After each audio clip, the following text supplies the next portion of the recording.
इतिहासाची साथ वाईटावर मात, भविष्याची आस, सत्याचा ध्यास. पाहत रहा राजमुद्रा न्यूज लाईव्ह. नांदेड़ की जनता, लोहा की जनता ने सीएम साहब के सत्कार के लिए यहां पर एक आयोजन कर रखा है। बीआरएस पार्टी के राष्ट्रीय अध्यक्ष श्री के चंद्रशेखर राव जी, केसीआर जी, जिनको प्यार से पूरा देश बुला रहा है कि वो भारत के प्रधानमंत्री बने, या सोच के साथ अब की बार मैं यहां पर शंकर अन्ना जी और सभी लोगों से बोलना चाहूंगा कि वो जो सत्कार का कार्यक्रम है वो करने के बाद, ठीक है, बाद में करेंगे उसको। मैं निवेदन करना चाहूंगा आदरणीय बीआरएस पार्टी के राष्ट्रीय अध्यक्ष, नहीं वो मना कर रहे सीएम साहब, मना कर रहे, कोई बात। अभी आप सबके बीच में आदरणीय राष्ट्रीय अध्यक्ष भारत राष्ट्र समिति के और तेलंगाना के यशस्वी मुख्यमंत्री, किसानों के प्रिय श्री के चंद्रशेखर राव जी का मैं स्वागत करना चाहूंगा। उनसे निवेदन करूंगा कि हम सबके बीच में आकर केसीआर साहब, आकर सीएम साहब हम सबके बीच में उद्बोधन करें और महाराष्ट्र में क्या नहीं है वो हमें बताएं, तेलंगाना में क्या है, हम सबका मार्गदर्शन करें। सीएम साहब,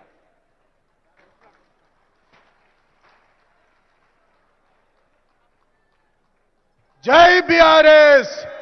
अब की बार अब की बार अब की बार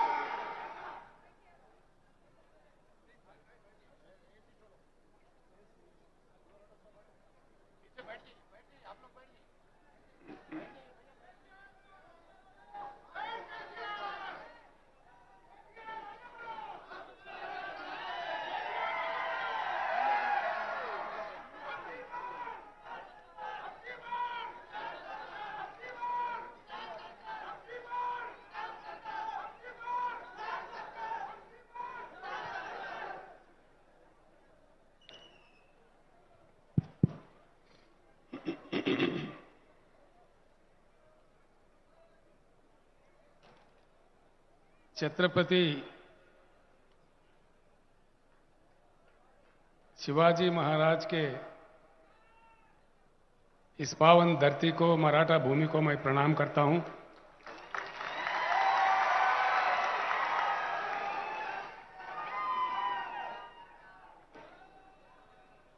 माननीय शंकरन दोंडगे जी, एक्स एमएलए, हर्षवर्धन जादव जी, एक्स एमएलए, हरिभाव राठौड़ जी, एक्स एमपी, श्री नागनाथ घिसेवाड़ जी, श्री सुरेश गायकवाड़ जी, श्री यशपाल भिंगे जी, प्रहलाद रामाराव राकोंडे जी, जकीर गौ साहब, दिलीप दोंडगे जी, शिवराज दोंडगे जी और दीपक आत्रम एक्सएमएलए साहब, मंच पर उपस्थित सारे नेतागण, तेलंगाना राज्य से आए हुए साथी एमएलए, एमएलसी, एमपी और नांदेड़ जिले के चौ तरफ से आए हुए किसान भाइयों को, बहनों को, सारे लोगों को मैं विनम्र पूर्वक प्रणाम करता हूं।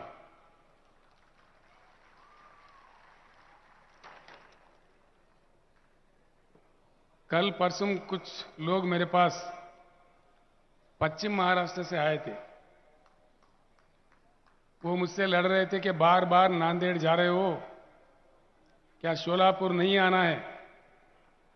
मैं बोला भाई जरूर आएंगे, लेकिन नांदेड़ में जो प्यार ज्यादा मिल रहा है इसलिए मुझे वहां खींच के लेकर जा रहा है। ये जो आपका प्रेम है, मुझे कुछ ही समय में दोबारा यहां आना पड़ा है। अच्छी बात है। इस सभा में आने वाले लोगों को रोकने के लिए गांव में दावतें दिए जा रहे हैं, बकरे भी कट रहे हैं। ये बात मेरे से ज्यादा आप अच्छा जानते हैं। और अभी मुझे खबर मिला है कि नांदेड़ चौराहे के पास लोगों को यहां नहीं आने देने के लिए डाइवर्ट करके बाजू किए जा रहा है। ऐसे काम बहुत देखने को मिलते हैं। लेकिन एक बड़ी किसानों की तूफान अगर आ जाए, ये सारे चीज हमको नहीं रोक पाएंगे।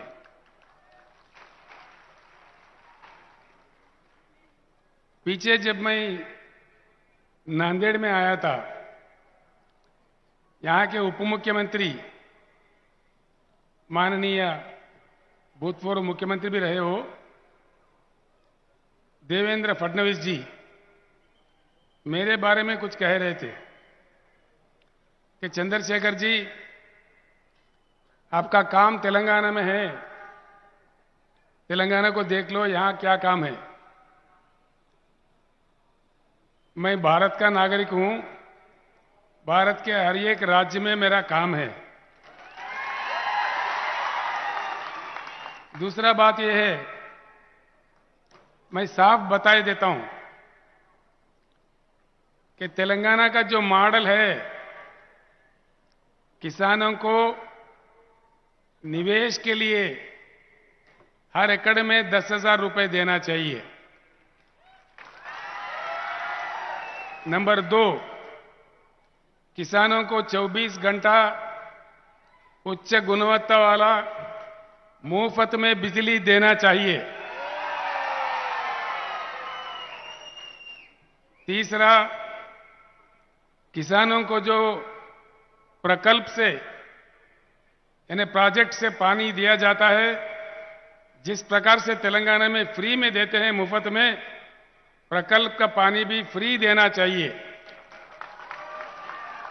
तीसरा, चौथा, किसान का जिस किसी तरह भी दुर्भाग्यपूर्ण अगर देहांत हो जाए तो 5 लाख रुपए का बीमा दिलवाना चाहिए। पांचवा, किसानों का जो पैदावारी है, सारा का सारा पैदावारी जिस प्रकार से तेलंगाना राज्य में 7,000 केंद्र खोल के, खरीदारी केंद्र खोल के सरकार ही एक एक दाना खरीदता है, उस प्रकार से महाराष्ट्र में भी किसानों का पूरा पैदावारी खरीदना चाहिए। देवेंद्र फडणवीस जी, आप ये काम कर दो, इसका आश्वासन दे दो, मैं महाराष्ट्र में आऊंगा, आना बंद कर दूंगा। मुझे अगर रोकना है महाराष्ट्र में आने से तो इसका अमल करो, मेरा काम खत्म हो गया। अगर जब तक नहीं करोगे तब तक जबरदस्त आता रहूंगा। आप ये वादा पूरा करो, मैं नहीं आऊंगा। जब तक ये नहीं करेंगे तब तक हम जरूर आते रहेंगे और लोगों के साथ मिलके, किसानों के साथ मिलके, किसानों के हक के लिए जरूर लड़ाई जारी रखेंगे। इसके साथ एक और बात भी है, हमारे दलित वर्ग, हमारे आदिवासी वर्ग भी सदियों से परेशान है, ये हम सारे जानते हैं। उनको कैसे उनके हालात पे छोड़ेंगे, कब तक छोड़ेंगे, कितने और सदी उनको पीड़ा उठाना पड़े, ये देश के लिए, नागरिक समाज में अच्छी बात नहीं है। इसी को सोच के हमने तेलंगाना राज्य में एक बहुत जबरदस्त स्कीम, दलित बंधु नाम का स्कीम लाए हैं। हर घर को, हर दलित परिवार को 10 लाख रुपए देते हैं, जो वापस नहीं देने होते हैं, और उनका इच्छापूर्वक जो काम वो कर सकते करें। इसका कोई बैंक लिंकेज भी नहीं है। देवेंद्र फडणवीस जी, ये अंबेडकर, भारत रत्न अंबेडकर जैसा एक डायमंड पैदा हुआ भूमि है महाराष्ट्र। अगर यहां दलित बंधु आप लागू करो, मेरे अपना महाराष्ट्र का दौरा बंद करूंगा, और जब तक नहीं करोगे तब तक बिल्कुल आऊंगा और लड़ते रहूंगा। बस ये शब्द मैं यही खत्म करता हूं, और ये देवेंद्र फडणवीस के ऊपर छोड़ देता हूं, उनके विज्ञता पे छोड़ देता हूं। वो क्या करने वाले हैं, क्या नहीं करने वाले हैं, आगे चल के हम देखते हैं। भाइयों, यहां समझने की बात है, कोई लंबा चौड़ा भाषण भी मैं नहीं बोलूंगा। धूप भी कड़ी है, बहुत देर से मेरे इंतजार कर रहे हैं, मैं जानता हूं। लोग बाहर भी बहुत है, अभी गांव में, शहर में भी। मैं सिर्फ 2-4 बातें आपको समझाने आया। 75 साल हो गए देश को आजाद हुए। भाषण बहुत सुने, पार्टियां बहुत बने, मुख्यमंत्री कहीं बने, प्रधानमंत्री भी कहीं बने, आमदार खासदार तो कितने हम बनाए, बेहिसाब बनाए। चुनाव आया, अब वाला जीत गया, कोई नया जीत गया, अब वाला हार गया, तो चेहरा बदलता है, पार्टियां बदलते हैं, लेकिन हमारा हालत नहीं बदलता। मेरा आपसे प्रार्थना है, पिछली बार भी मैंने कहा था नांदेड़ में, मेरे बात यहीं सुन के यहीं छोड़ के मत जाइए। खास तौर पर जो बुद्धिजीवी है, जो पढ़े लिखे लोग हैं, जो मेरे युवा भाई है, जो मेरे युवा बहनें हैं, माएँ हैं, मैं आपसे प्रार्थना करता हूं, मेरे बातों को जरूर याद रखें और अपने गांव या बस्ती में जाने के बाद अपने साथियों के साथ, अपने गांव वालों के साथ जरूर चर्चा करें कि सच कितना है, झूठ कितना है। चर्चा करके आप खुद फैसला ले लें। देखिए, इस देश में 75 साल का आजादी के समय में देश के किसकी हुकूमत चलाया, किसका हुकूमत चला? सिर्फ 2 पार्टियां देश पर राज करें। 75 साल में 5 साल के लिए 2-4 प्रधानमंत्री बने, वो वीपी सिंह है, चरण सिंह है, मोरारजी देसाई थे, इधर से देवेगौड़ा जी थे, बस यही लोग थे।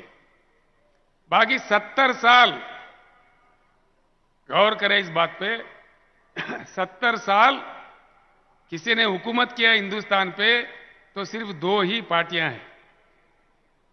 56 साल कांग्रेस पार्टी और 54 साल कांग्रेस पार्टी, 54 इयर्स, और 16 साल लगातार भाजपा।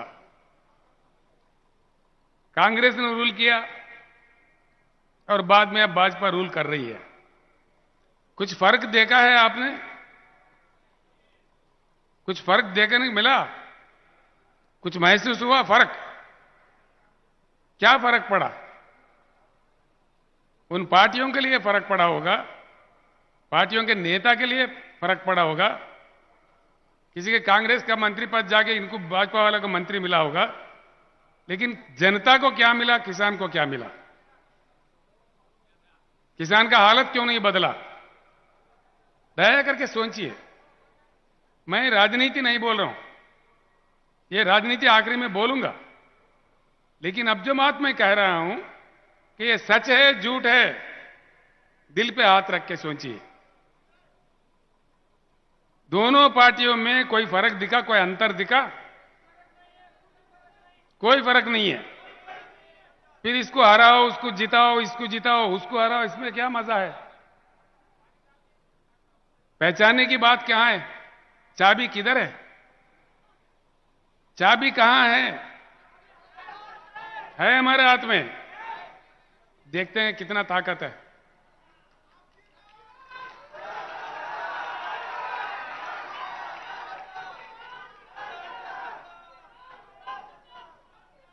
तो भाइयों, कुछ भी फर्क नहीं है। 2 चीज और बताता हूं। भूमि तो हमारे पास बहुत है। बाबू तोंदर दिया ना फोटो, फोटो कहीं और से निकालो भाई। अमेरिका से, चाइना से, पूरी दुनिया में किसी अन्य देश से कृषि योग्य भूमि भारत में ही ज्यादा है। भारत का पूरी जमीन को अगर नाप ले, हमारा भूमि है 83 करोड़ एकड़, जिसमें सीधे ही 41 करोड़ एकड़ कृषि योग्य भूमि है। भारत का किस्मत अच्छा है, यहां सूरज अच्छा खिलता है, अच्छी बारिश होती है, क्लाइमेट अच्छा होता है, यहां आम भी उगता है, एप्पल भी उगता है। ऐसे हमारा देश है। ये सब कुछ रखते हुए सबसे बड़ा संसाधन जो मानव संपत्ति है, 1,40,000 करोड़ आबादी है हमारे देश का। ये सब कुछ हमारे पास है, लेकिन हमारे बच्चे हमारे देखते देखते मैकडोनाल्ड का पिज्जा खा रहे, फॉरेन कंपनीज के दुकानों में जाके डबल रोटी खरीद रहे। क्या ये हमारा किस्मत है? क्यों ये स्थिति है? दूसरी बात है, मैं कुछ समय के लिए एरोप्लेन में आ रहा था हैदराबाद से, उसके बाद नांदेड़ में उतरने के बाद हेलीकॉप्टर से आ रहा था। जमीन पूरा सूखा सूखा दिखता है। क्यों? पानी नहीं है। पानी, ये बात जरूर मन में रखे और जानकारी ले लें हर भाई, हर किसान नेता। हिंदुस्तान के 41 करोड़ एकड़ जमीन को सिंचन के लिए भरपूर पानी देने के लिए जरूरत से ज्यादा पानी की उपलब्धि इस देश में है। देश के नदियों में 75,000 टीएमसी पानी बहता है, जिसमें से सिर्फ 19,000 टीएमसी उठाया गया। बाकी 50,000 टीएमसी हर साल हमारे आंखों के सामने, सारे भारत के जनता के सामने, प्रधानमंत्री, कई मुख्यमंत्री, आमदार, खासदारों के सामने, हमारे आंखों के सामने से गुजरते हुए बंगाल के खाड़ी में जा रहा है। गोदावरी निकलता है महाराष्ट्र से, कृष्णा निकलता है महाराष्ट्र से। महाराष्ट्र में कोने कोने में, चप्पा चप्पे में पीने के पानी नहीं मिलता, सिंचन के लिए पानी नहीं मिलता। फिर क्या मिलेगा भैया?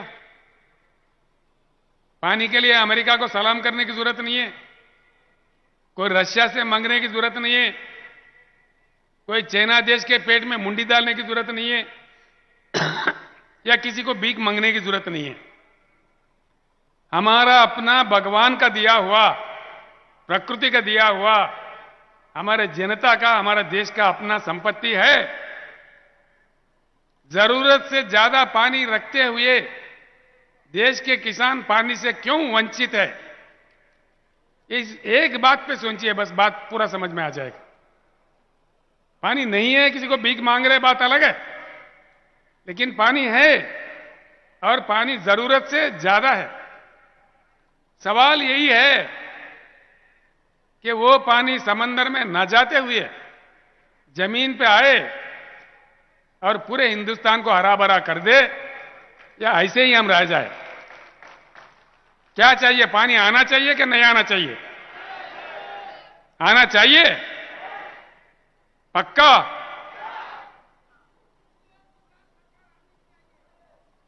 एक बात है। दूसरी बात है, पानी नहीं दे रहे, भाषण दे रहे।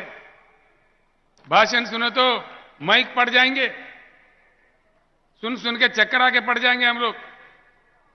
कितने झंडे, कितने नेता, वोट के समय में कितना गुमराह। आज भी सभा में लोगों को नहाने देने के लिए बकरे क्यों काट रहे भाई? अच्छा, एक बात है। दूसरी बात, करंट नहीं दे सकते। क्यों नहीं देते? क्यों करंट नहीं देते भाई? क्या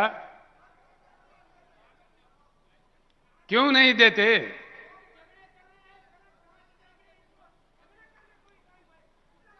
ऐसा है, पानी तो जरूरत से ज्यादा है, इस बात का जानकारी ले ले। अगर है, आपको जानकारी हो गया, तो पूरे जनता को जगाइए और युद्ध कीजिए मेरे साथ में। पूरे पानी जमीन पे आ जाएगा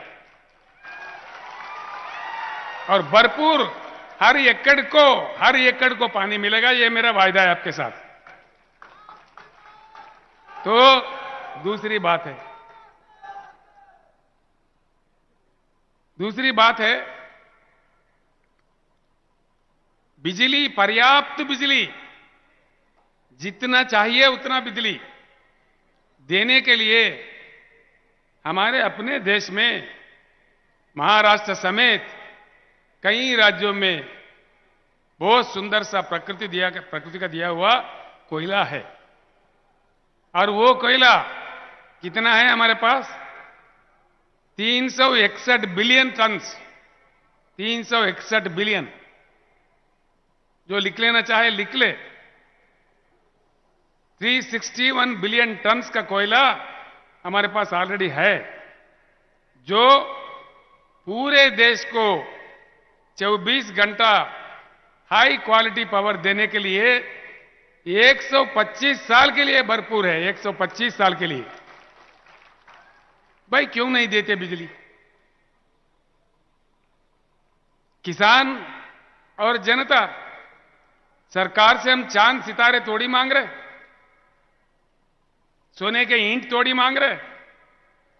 भाई जो पानी भगवान ने दिया, बीच में इंसान अड़चन बन बैठा है। जो कोयला भगवान ने दिया, बीच में हमारे राजनेता, हमारे प्रधानमंत्री, हमारे मुख्यमंत्री बीच में अड़चन बन बैठे हैं। बस ये राज आप जान जाइए। देखिए एक बात है, केसीआर एक बार आके गया नांदेड़ में, गुलाबी झंडा एक ही बार आके गया, एक ही लहर। क्या आ गया? किसान को 6,000 रुपए आ गया बजट में। आया? आया कि नहीं आया? पहले क्यों नहीं आया भाई? पहले क्यों नहीं दिया? अब समझ जाओ इसमें गुलाबी झंडा में क्या ताकत है। पहले क्यों नहीं दिया, मैं पूछ रहा हूं। ये 6,000 भी देने का ढंग कैसा? अंगार पे पानी छिटकते ना, इस तरह बीक डाला जैसा। नहीं चाहिए हमें 6,000 रुपये, हमें चाहिए 1 एकड़ में 10,000 रुपए निवेश के लिए। चाहिए कि नहीं चाहिए? लड़ेंगे इसके लिए। किसान भाइयों को इस लोहा के सभा से मैं एक बात स्पष्ट रूप से कहना चाहूंगा। ऐसा नहीं है कि हमने जंग नहीं लड़ी, हमने लड़ाइयां नहीं लड़ी, ऐसा नहीं है। 75 साल से लगातार लड़ाई जारी है। हरियाणा के भूमिपुत्र सर छोटू राम के जमाने से, महेंद्र सिंह टिकायत के जमाने से, प्रोफेसर नंजुंडा स्वामी बेंगलुरु से, और यहां के शरद, मुझे मालूम है, शरद जोशी के जमाने से कितने लड़ाइयां हम लोग लड़े। अभी अशोक नवले, उनके नेतृत्व में 10,000 लोग पैदल चले नासिक से मुंबई तक। इससे पहले तो 50,000 चले। हमारे दशरथ सावंत काका जो अहमदनगर से यहां बैठे हुए हैं, 84 साल उनका उम्र है, 84 इयर्स। वो सारे जिंदगी लड़ते रहे, शरद जोशी के साथ, किसी और के साथ, किसी और के साथ, अभी भी लड़ रहे। एक बात सोच लो, प्याज के दाम के बारे में, गन्ना के दाम के बारे में, कहीं और पैदावारी के बारे में हर साल हमें क्यों लड़ना पड़ता है? हर साल हमको रोडों पर क्यों उतरना पड़ता है? क्या यही हमारे नसीब में लिखा है? ये बात सोचिए जरूर। मैं इतना ही कहता हूं आपसे। दूसरा एक बात कहता हूं, अगर हम लोगों को ही, किसानों के लिए ही लड़ना पड़ता है, तो रोडों पे उतरना पड़ता है, भूख हड़ताल करना पड़ता है, तो फिर हमारे आमदार कहां गए, जिनको हमारे प्रतिनिधि चुन के हमने भेजा है असेंबली में, पार्लियामेंट में? वो कहां सो रहे हैं इतने साल से? गुवाहाटी भाग रहे। बस कौन किधर भाग रहे मुझे उससे वास्ता नहीं है, ये आप लोगों का आवाज है। मेरा एक ही विनती है, अब कब तक लड़ेंगे? जिंदगी तमाम लड़ते रहेंगे? सारे जिंदगी लड़ाई के लिए पैदा हुए हम लोग। देखिए लड़ाई कहां तक लड़े, ये नहीं है कि किसान नहीं लड़े। अभी हम सबके सामने वहां बैठे हैं हमारे भारत राष्ट्र समिति के राष्ट्रीय किसान मंच के अध्यक्ष गुरनाम सिंह चडोनी जी, उनके ऊपर 100 केस करे, वो हरियाणा से है, कुरुक्षेत्र से 100 केस बनाए उनके ऊपर। 13 महीने लगातार किसानों ने धरना दिया और उस धरने के समय में 750 किसानों ने अपने प्राण त्याग दिया। ऐसा नहीं है कि हम नहीं लड़े। हुआ क्या, नतीजा क्या मिला? आप ये बात दिल पे लेके सोचिए दया करके। ये कोई आम राजनीति का सभा नहीं है, एक चिंतन शिविर है मेरे हिसाब से। हर एक बात मेरा दिल में रखिए। जो आग मेरे दिल में है वो अगर आपके दिल में आ जाए तो पैगाम बन जाएगा। जिस दर्द से मैं कह रहा हूं उस दर्द अगर आप लोगों के दिल में पैदा हो तो बन जाएगा काम। मैं यही चाहता हूं कि हमारे किसान का भलाई हो। बिल्कुल 750 किसानों का मृत्यु हुआ, कम से कम देश के प्रधानमंत्री एक शब्द नहीं बोले। लेकिन जब चुनाव आता है उत्तर प्रदेश में, पंजाब में चुनाव आया तो मीठी मीठी बातें बोल के किसानों से माफी मांग लिया। हम तो पागल है, माफी मांग लिया तो बस खत्म हो गए, खुश हो गए, फिर वोट दे दिए झूठी कहानियां सुन के। फिर क्या हुआ वायदा?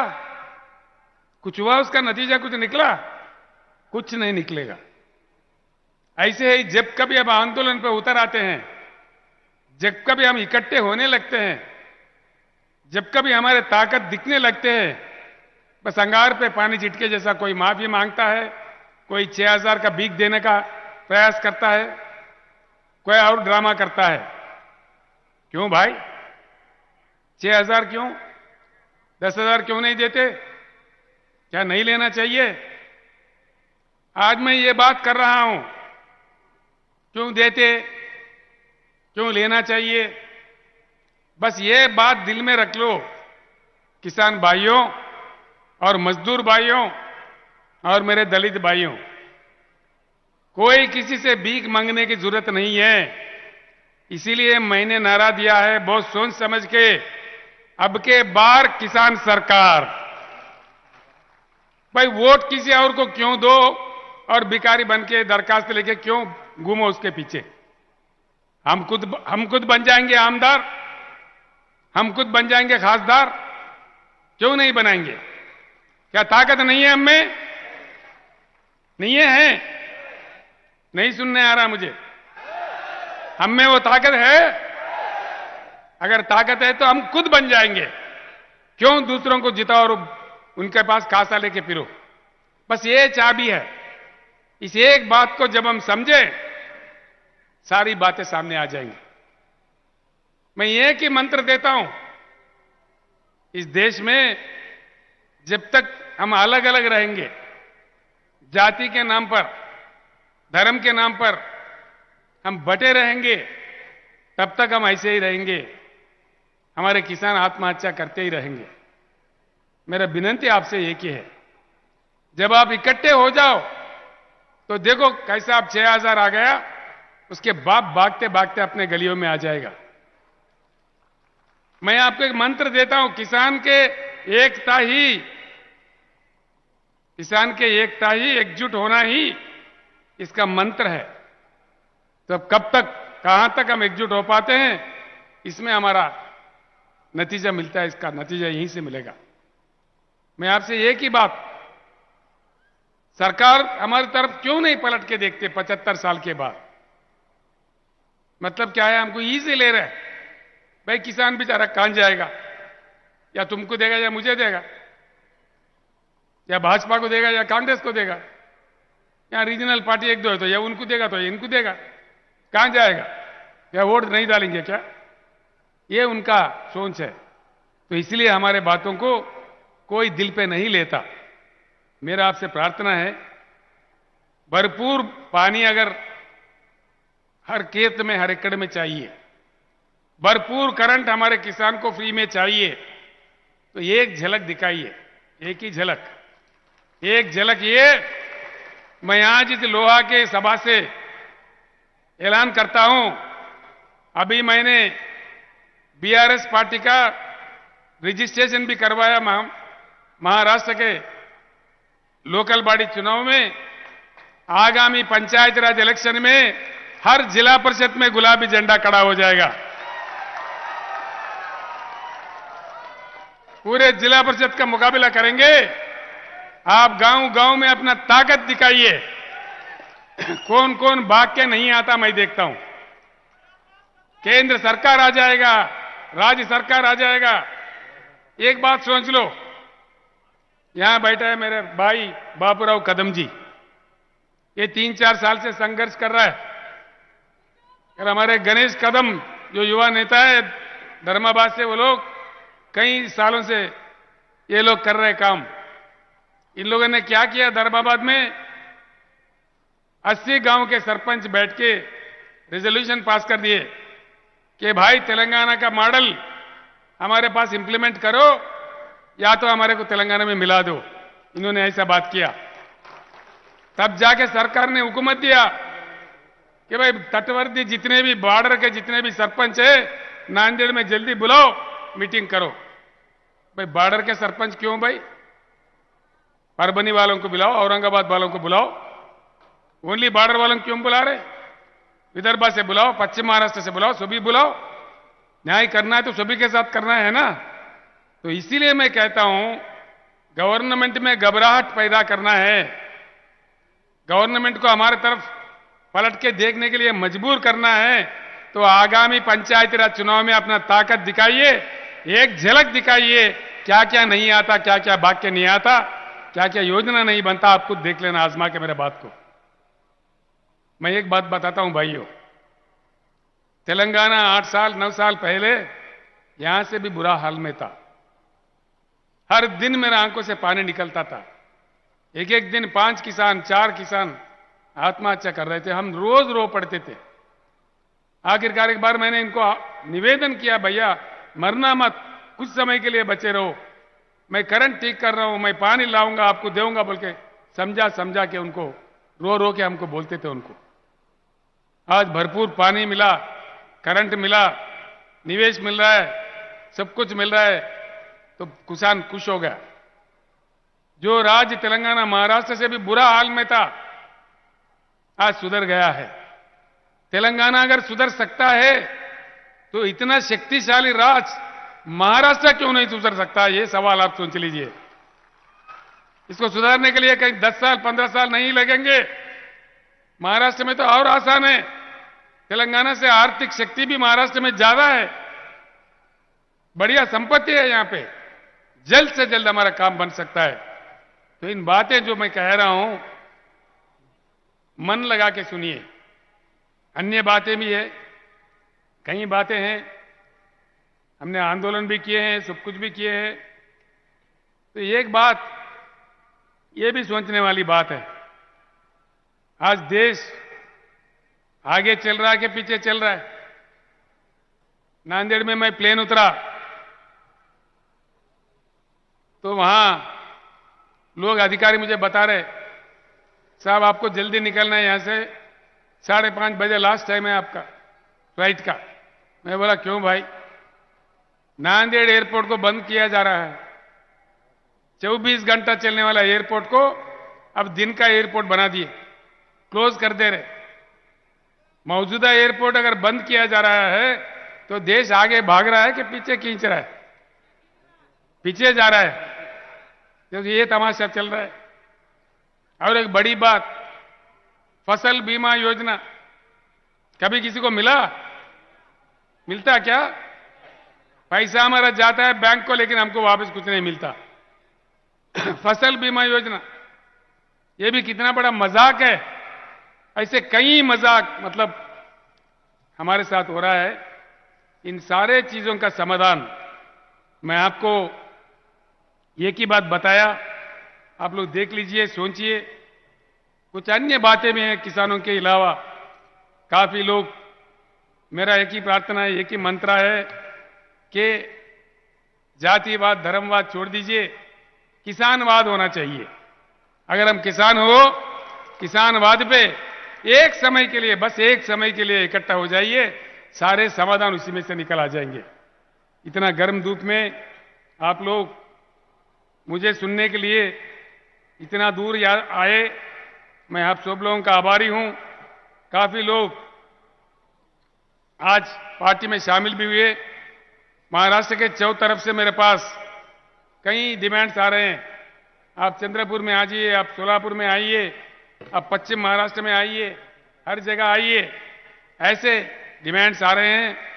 तो महाराष्ट्र में जल्दी से मेरे ख्याल से क्रांति आ जाएगा। ये क्रांति का भूमि है। यहां भारत के वीर पुत्र छत्रपति महाराज का ये जन्म स्थान है और यहां शिव महाराज जो रिफॉर्मर है उनका ये भूमि है। ज्योतिबा फूले सावित्रीबाई का जन्म धरती ये भूमि है। ऐसे पवित्र भूमि है और भारत का संविधान रचने वाले बाबा साहब अंबेडकर का पैदा हुआ एक पवित्र भूमि है। इस भूमि में क्रांति की कमी नहीं है। मैं एक ही बात आप लोगों से निवेदन करता हूं, आखिर में एक ही बात मैं बोलना चाहूंगा आप लोगों से भाइयों। आज 75 साल के बाद हमारे अनुभव बताता है जो पार्टी आया हमारे साथ इंसाफ नहीं हुआ। ना ही पीने को पानी मिलता है, ना सिंचन के लिए पानी मिलता है। आखिर हमारा आत्महत्या पे भी इनको फिक्र नहीं है।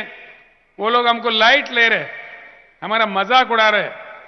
अगर हमको सीरियसली वो लोग ले तो एक झलक बताइए, वरना हम खुद आगे चल के किसान सरकार बना के हमारे सारे समस्याओं का समाधान निकाल सकते हैं। इसीलिए मैं आपसे फिर एक बार विनम्र पूर्वक विनती करता हूं, मैंने जो शब्द आपको बताए, मैं लंबा चौड़ा नहीं बोलते हुए आपको गुमराह भी नहीं करना चाहता। जो बात मैंने बताया है आपके गांव जाके जरूर सोचिए। आखिरी में मैं एक शब्द और कहूंगा, जब सारे बातें संभव तेलंगाना में है, महाराष्ट्र में क्यों नहीं है? महाराष्ट्र में धन की कमी नहीं है, महाराष्ट्र में सिर्फ मन की कमी है। इस मन को अगर हमारी तरफ खींच रहा है तो हमारा एकत्रित होना, एकजुट होना ही एक ही काम है। कुछ ही समय में गांव गांव में बीआरएस के नेता लोग आएंगे, मेंबरशिप बनेगा, बीआरएस के कमिटियां बनाएंगे। मैं आप सभी लोगों से निवेदन करता हूं, यह किसान का पार्टी है, किसान का झंडा है। हर गांव में इसको ताकतवर बनाइए, वो आपका ताकत बनेगा, आपके लिए लड़ता रहेगा। आपको शुभकामनाएं देते हुए हमारे पूर्ण विजय प्राप्त हो, हमारे आत्महत्याएं बंद हो, भरपूर पानी सिंचन के लिए आए और हमें पूरी सहूलतें मिले, भरपूर फ्री बिजली हमारे को मिले, ये मैं चाहता हूं और भगवान से पूरी प्रार्थना करते हुए मैं आपसे अपने भाषण समाप्त करता हूं। जय तेलंगाना, जय महाराष्ट्र, जय भारत। अब की बार ठंडा पड़ गए, गर्म ज्यादा बोलिए, अब की बार, अब की बार। धन्यवाद।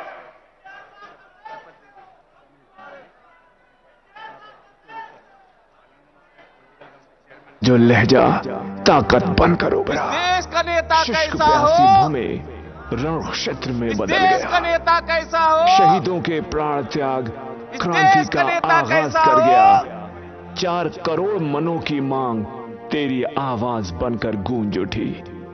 अधिष्ठान के पक्षपात से खून जब तेरा खौला, संकल्प से स्वेच्छा लाकर तो गांधी हमारा बन गया।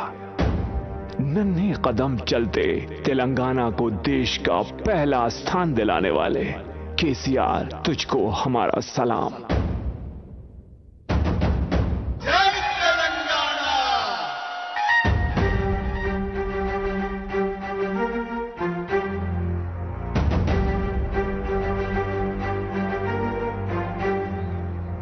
वीरों का वीर वो अपना, धीर सा साकार है सपना, स्थिर तेलंगानाचे पर्वत सी है लोकप्रिय सोच, मुख्यमंत्री प्रगति का माननीय प्रतीक वो के चंद्रशेखर राव यांनी आजच्या या पक्ष प्रवेश सोहळ्याच्या निमित्तानं या ठिकाणी लोहानगरीमध्ये उपस्थित राहून हजारो लोकांना या ठिकाणी मार्गदर्शन केलं। माननीय मुख्यमंत्री केसीआर साहेबांचे आम्ही आभारी आहोत। त्याचबरोबर या मंचावरती उपस्थित सर्व मान्यवर आणि समोर उपस्थित हजारो जनसागर, आपले सगळ्यांचे हार्दिक आभार।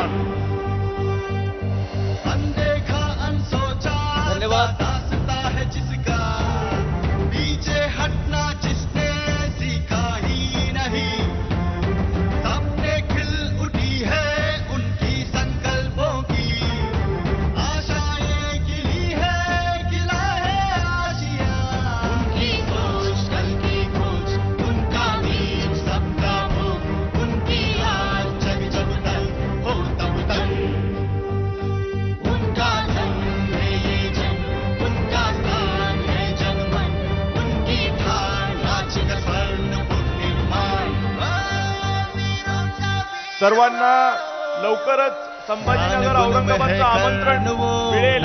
सर्वांनी संभाजीनगर औरंगाबादला अशाच पद्धतीच्या कार्यक्रमासाठी मोठ्या संख्येने यावं अशी सर्वांच्या चरणी नतमस्तक होऊन विनंती. भीष्म पितामह वो बुद्धि बल में भीम है वो कृषि में कृष्ण का अग्रज वो हलदारा.